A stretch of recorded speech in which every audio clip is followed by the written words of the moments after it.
especially in this market Hey y'all, welcome back to my channel. Hope you're having a blessed and wonderful day. So today's video is going to be all about how you can make your offer stand out when you are submitting an offer as a buyer's agent. This market, August 2021, is crazy. And even in a regular market, like a normalized, not super crazy seller's market, I think these tips will be beneficial. So I really hope that this video helps you and helps your offer stand out. I got some notes I'm gonna look at, and let's just jump right into it. So some things to make sure that you do when you're submitting an offer as a buyer's agent. Number one is I like to make a templated email. I have a template, actually a part of my agent survival guide. If you want all my email templates, one of them is the offer to the agent. So it is a templated email that has a little introduction that says, hey, my name is blah, blah, blah. I am so excited to work with you. So here's my client's offer. Here's the highlights of this offer. My clients are very well qualified. Here's the pre-approval letter, all that, right? And it just kind of makes your offer look really good, opposed to just like getting a bunch of documents.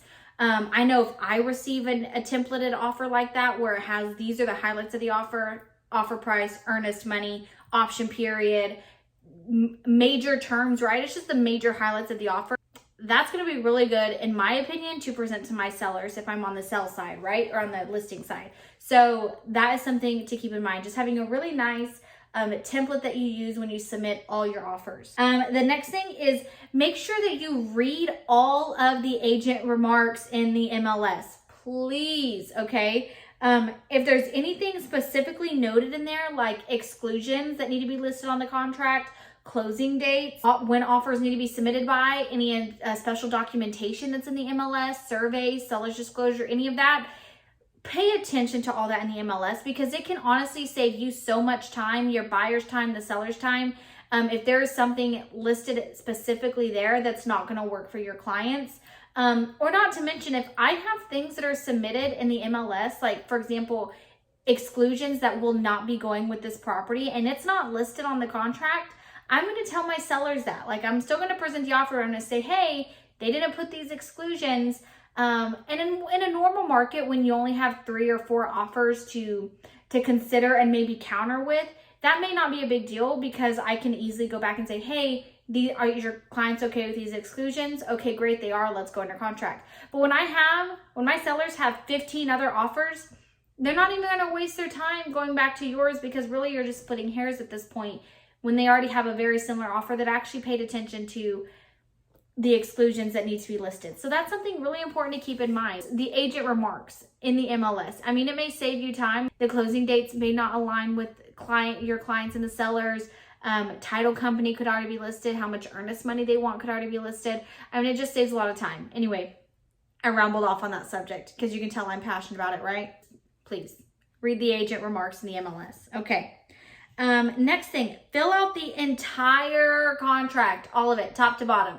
Even in Texas, at the very bottom, we have where it has like listing agent information and then buyer's agent information. Fill all of it out, even for the other agent on the other side.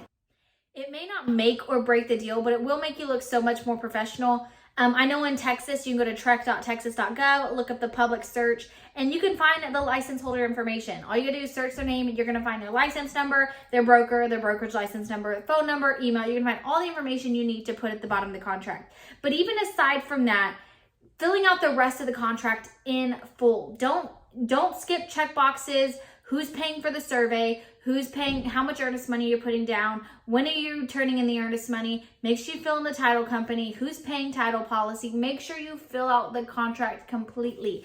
I had a deal not too long ago that we had over, I think 18 or 19 offers, which is a lot in my market. And over half of those were like partially filled out contracts that my sellers didn't even want to consider, even though they were pretty good, decent offers, but my seller didn't want to consider, just because of the lack of professionalism from the other agent. So like agents, you're losing your buyers' deals just by not filling out contracts completely. So don't be in such a rush that you miss crucial things. Now, mistakes happen. We're all human. It happens, right? But just do your best, okay? Next thing on that, and also I'm not perfect. I definitely have made some of these mistakes before. So this is not me like talking down anyone. This is me preaching to the choir. Another thing as a part of making sure you're submitting a complete offer is making sure a pre-approval letter or proof of funds is submitted. So if your clients are getting a loan, you must have a pre-approval letter. If they're paying cash, you must submit proof of funds. If they are paying, if they're getting a loan, but they're offering an appraisal gap contingency or waiver saying that they're going to come $10,000, $20,000, $30,000 over the appraised value, show proof of funds for that amount. That is going to help your offer stand out a lot compared to the other 15 people who are offering $20,000 over appraisal, but not showing proof of those funds. So that's something else to keep in mind. Make sure you send all the documents that you need in one email, especially in this market when sellers agents are getting 20, 30, 40 deals even. I know some markets are getting like 100 plus offers, right? It's so hard to keep all that organized, okay? So if you just make sure you submit all your documents, including the pre-approval letter, in one single email, that is going to be the best option. And please do not send it as a link. Make sure everything is sent in PDF format. Do not send it as like a DocuSign link to where then they have to go and click the link and maybe sign in and all these different things. Just make sure you send everything in a PDF format. I know me personally, this is personal preference. I prefer if the listing or the buyer's agent sends it in one single PDF, so they combined all of them together instead of having contract, non-realty items addendum, financing addendum, appraisal waiver, instead of having like 15 different PDFs. If you can do it all in one, that even looks better in my opinion as well. Other thing, do not include like your broker specific required forms in the email offer. I don't need your information about broker services form. I don't need your consumer protection notice. I don't need your wire fraud form. I don't need that, okay? Anything that your broker has required you to get your client to sign for compliance, but not necessarily the seller needs to see or sign, don't send that. Just don't. It just looks more professional and it saves time and sifting through documents.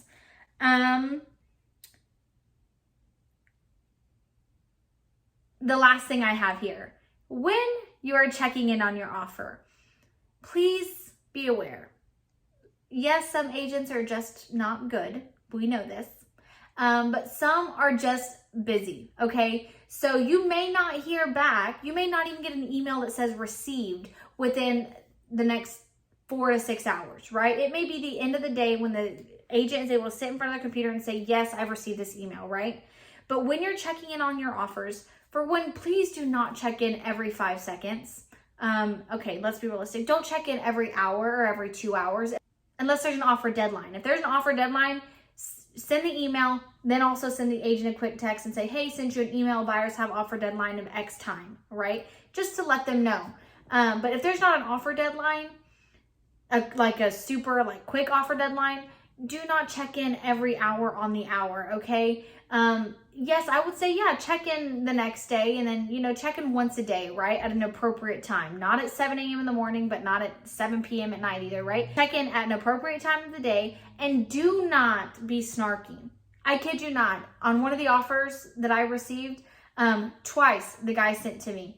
I'm hoping it was just once and then my phone just glitched and sent the text, I got the text twice, but it said, oh, I guess our offer wasn't accepted because I haven't heard back from you. Don't do that.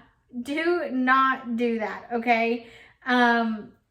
Be kind, be generous, be respectful that you're busy and the other agent's busy. Listing agents, guys, people have this idea right now that listing agents are just sitting back and relaxing and just sipping on their tea waiting for offers to come in. No, with just as many listings as I do buyers at this point. And yes, while buyers agents are out and about more doing a lot of work, showing to showing, writing offers, there's still a lot of work on the listing side, especially when you're trying to sift through 15 different emails with 15 different offers with 30 different documents on each offer and trying to explain to your sellers who, especially in my case with being military agent, they're in 2 different time zones. Like right now I have one seller whose husband is here and the wife is in Korea.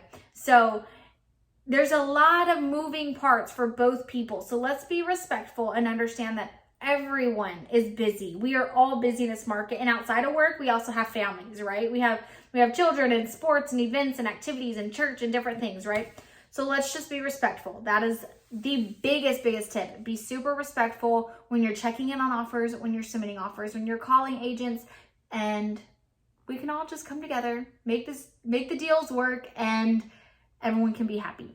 Anyway, I hope this video was of value to you. If you have any questions whatsoever, please drop them in the comments below. I love community and I love collaboration, so I love to hear what you guys are thinking and talking about below.